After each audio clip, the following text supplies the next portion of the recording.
Bonjour à tous et bienvenue dans le coin de l'art. Aujourd'hui, on va parler d'une anecdote que vous connaissez tous, la fameuse oreille de Van Gogh, et on va un petit peu se demander si cette histoire tient vraiment la route d'un artiste qui se serait lui-même coupé l'oreille. C'est quand même assez étrange. Et d'abord, on va commencer par un petit peu de contexte pour cette année 1888, donc l'année où Van Gogh se serait coupé l'oreille. Alors cette histoire d'oreille coupée se passe à Arles, sauf qu'on va commencer notre récit à Pont-Aven, en Bretagne. À Pont-Aven, un ensemble d'artistes a tenté de se réunir pour créer une communauté d'artistes.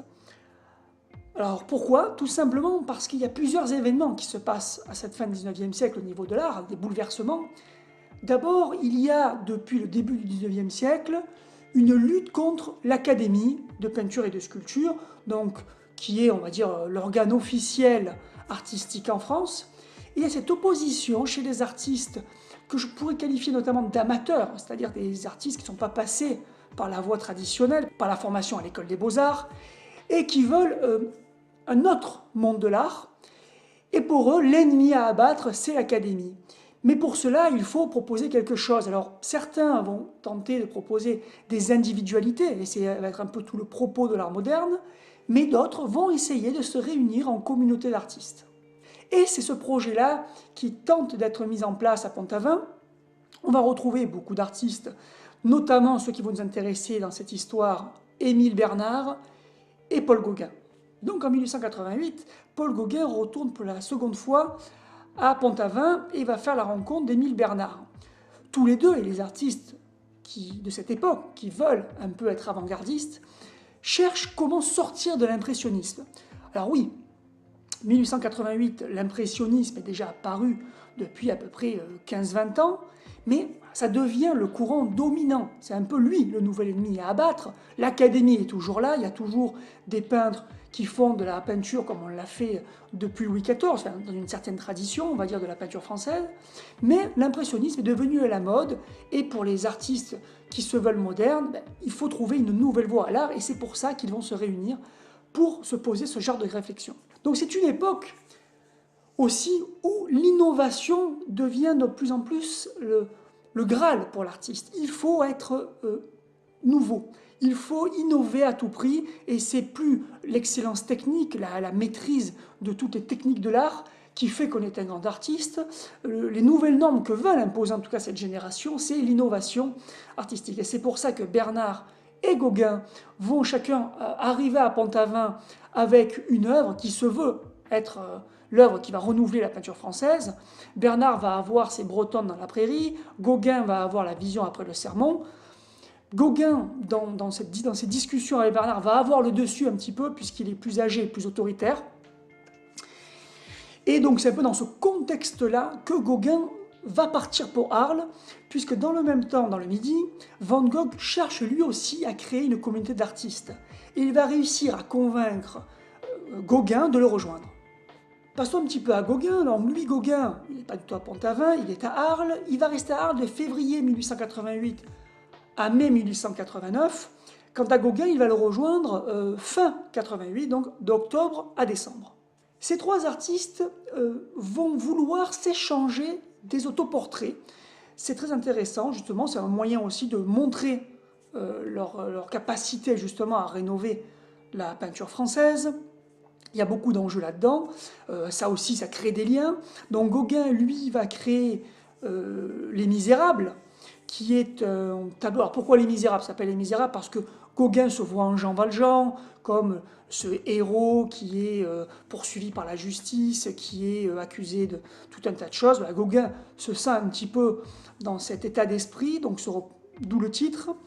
Et il va mettre, vous pouvez le voir en fond, un portrait de Émile Bernard. Quant à Émile Bernard, il va faire exactement la même chose. Il va lui aussi faire un autoportrait dans lequel il va avoir au fond un portrait de Gauguin. Donc entre Gauguin et Van Gogh, à Arles, ça va être assez compliqué, ça va être assez tendu, parce qu'au départ, Van Gogh fait venir Gauguin en lui disant « Voilà, j'ai besoin d'un mentor, je veux que tu me guides vers la nouvelle peinture ». Sauf que finalement, Van Gogh veut aussi être un petit peu sur le devant de la scène, il va avoir un peu des tensions, Gauguin est très autoritaire.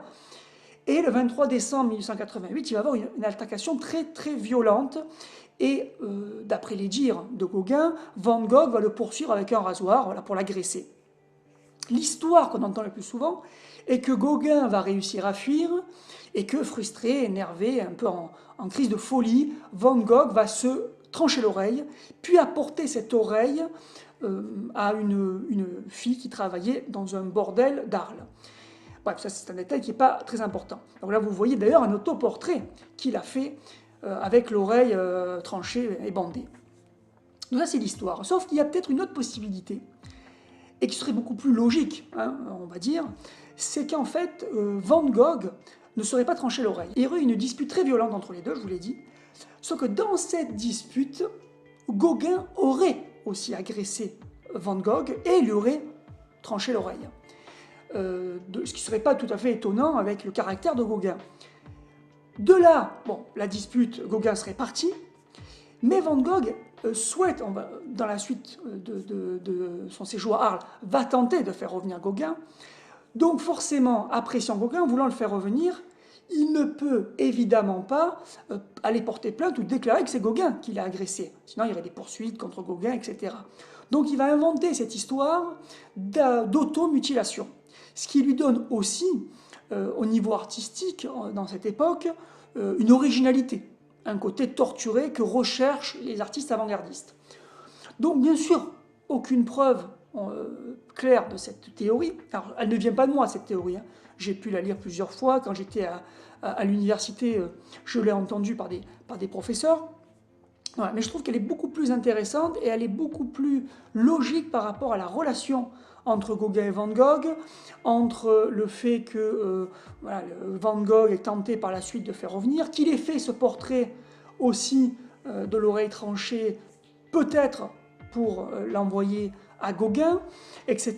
Donc je pense que c'est vraiment une possibilité tout à fait concrète. À la fin de l'histoire, vous la connaissez certainement, les habitants d'Arles vont faire une pétition pour faire interner Van Gogh, qui paraissait bien fou quand même, et en plus qui clamait qu'il avait lui-même coupé son oreille. Donc finalement il va rentrer donc dans un hôpital, et à partir de là ça va être une série d'hospitalisations, etc. Voilà, c'est tout ce que je pouvais vous dire sur cette anecdote, et en tout cas sur les suppositions de ce qui s'est passé. C'était aussi l'occasion de vous parler de ces relations, un peu d'introduire Gauguin, Bernard, Pont-Aven. Et aussi, dans cette conclusion, j'aimerais vous dire que ce genre d'anecdote, qui est croustillante, des fois me gêne un petit peu aussi, parce qu'elle a tendance à cacher la réalité de la vie artistique d'une époque.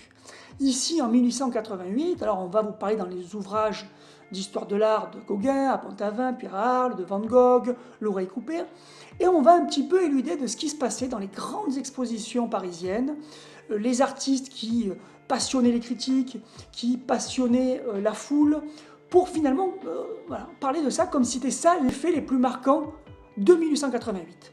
Donc c'est un petit peu dommage, bien sûr ça détourne la réalité. Il faut bien savoir que pour 99% des amateurs d'art, des professionnels, des critiques, ne connaissaient pas ce qui s'est passé à Arles, ce qui s'est passé à Pont-Aven, ces artistes. Hein, c'était vraiment une minorité, c'était vraiment à la marge. Et donc c'est un petit peu dommage, et dans l'avenir, d'ici je pense quelques mois, je vous ferai certainement une série de vidéos sur ça, sur à l'époque de, par exemple, Van Gogh, à l'époque de par exemple Gauguin, etc. Pour vous montrer à l'époque de Cézanne, voilà, ça pourrait être intéressant. Quand on vous parle dans les ouvrages de Cézanne à Aix, qui fait toutes ses études de la Sainte-Victoire, ben, pareil, on ne vous parle pas de ce qui se passe dans le monde artistique, des grandes expositions, le salon de Paris ou les autres salons. Voilà, c'est un petit peu éludé à mon goût, donc ça serait peut-être intéressant de mettre en lumière cette partie-là qui était quand même la plus importante au moment où ça s'est passé. C'est terminé pour cette vidéo. Merci de l'avoir suivi jusqu'au bout. Je vous donne rendez-vous dans quelques jours. Vous savez maintenant, hein, il y a des vidéos tous les 2-3 jours. Une vidéo sur le deuxième concerto de Grieg. Donc il y a quelques jours, je vous ai présenté les différentes versions du concerto opus 16 de Grieg, hein, celui qui est connu. Normalement, si vous suivez la musique classique, vous savez qu'il n'y a pas de deuxième concerto de Grieg, et c'est pour ça que je vais vous en parler. Voilà, Grieg avait le projet de faire un deuxième concerto, on a des fragments, donc je veux vous en parler, et certains compositeurs se sont essayés à la reconstruction d'un deuxième concerto de Grieg. Mais ça, pour le savoir, il faudra vous abonner. C'est gratuit, donc n'hésitez surtout pas, cochez la petite clochette pour être notifié, prévenu que la vidéo est sortie. Bien sûr, si ça vous a plu, mettez un pouce vers le haut, mettez des commentaires, vous pouvez poser des questions, me donner votre avis sur cette anecdote de Van Gogh, bien entendu. Et si vous le pouvez, partagez cette vidéo sur Facebook, Twitter, c'est très important pour l'avenir de la chaîne. Je vous dis à très bientôt. Ciao.